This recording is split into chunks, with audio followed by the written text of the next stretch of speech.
नमस्कार। तो कैसे हैं आप सब? आज हम बात करेंगे एक बहुत ही इम्पोर्टेंट बीमारी के बारे में, जो बहुत कॉमन है इंडिया में और हम उससे बचने की कोशिश करते हैं। बीमारियों से हमेशा बचना चाहिए, पर बीमारियों के इलाज से नहीं। तो आज हम बात करेंगे बच्चों के टीबी के बारे में। तो अगर आपके बच्चे को बहुत ज़्यादा दिन से बुखार है, वो सुस्त हो रहा है, लंबी खाँसी चल रही है, पेट से जुड़ी कोई दिक्कत है, तो अपने डॉक्टर को ज़रूर दिखाएँ। ऐसे में आपके बच्चे को टीबी की बीमारी हो सकती है। और टीबी की बीमारी कोई टैबू नहीं है, ऐसा नहीं है कि हमें ये बात किसी से छुपानी है, हमें अपने बच्चे को दूर कर देना है सबसे। इसका इलाज संभव है और 2 महीने के इलाज से ही आपका बच्चा नॉन इन्फेक्टिव हो जाता है आमतौर पे। तो बस सही इलाज कराना है और बहुत आसान है इसको मैनेज करना। तो क्या बच्चों को टीबी हो सकती है? पहला सवाल तो यही आता है।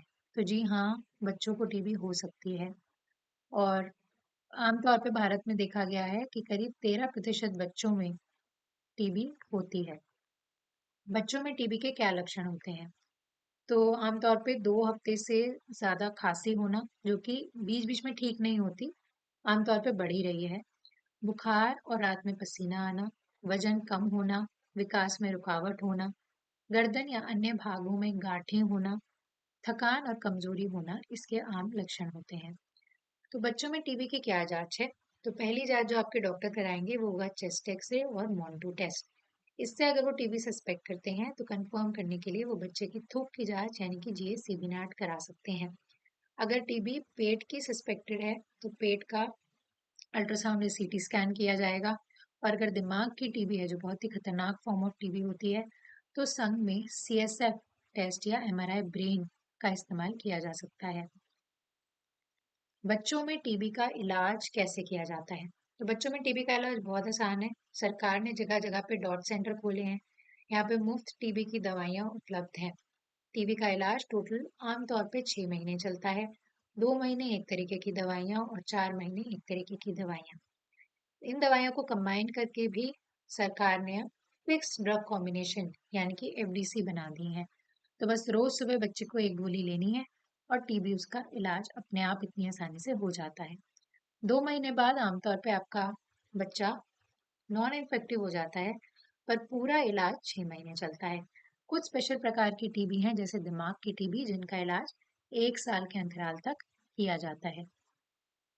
दवा की अवधि इसीलिए टीबी के प्रकार पे भी निर्भर होती है। तो भाई हम सब अपने बच्चे को टीबी से बचाना चाहते हैं।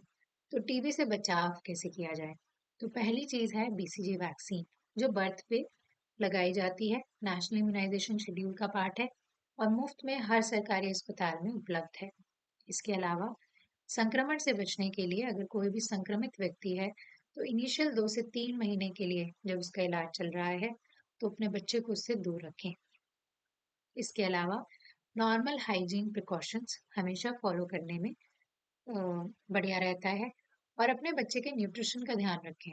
बहुत सारी बीमारियों से हमारा इम्यून सिस्टम ही फाइट कर लेता है।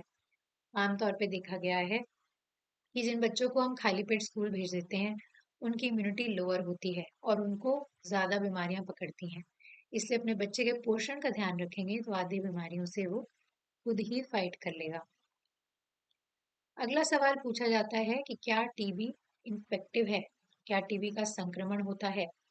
तो जी हाँ, फेफड़ों की टीबी संक्रमण वाली टीबी होती है और एक खांसी या छींक या ड्रॉपलेट से आमतौर पे फैल जाया करती है। ये ड्रॉपलेट्स भी बहुत देर तक रूम में सस्पेंडेड रहते हैं और बहुत देर तक सरवाइव करके इन्फेक्शन फैला सकते हैं। तो आज हम बस इतना ही बात करते हैं टीबी के बारे में। अगर टीबी से जुड़े आपके और भी कुछ डाउट्स हैं तो आप वीडियो के नीचे दिए हुए कमेंट सेक्शन में कमेंट करके बताएं। हम उन पे आगे किसी वीडियो में ज़रूर चर्चा करेंगे। इसके अलावा अगर आपको ये वीडियो अच्छी लगी हो तो इसको लाइक करें और शेयर करें, चैनल को सब्सक्राइब करें। धन्यवाद।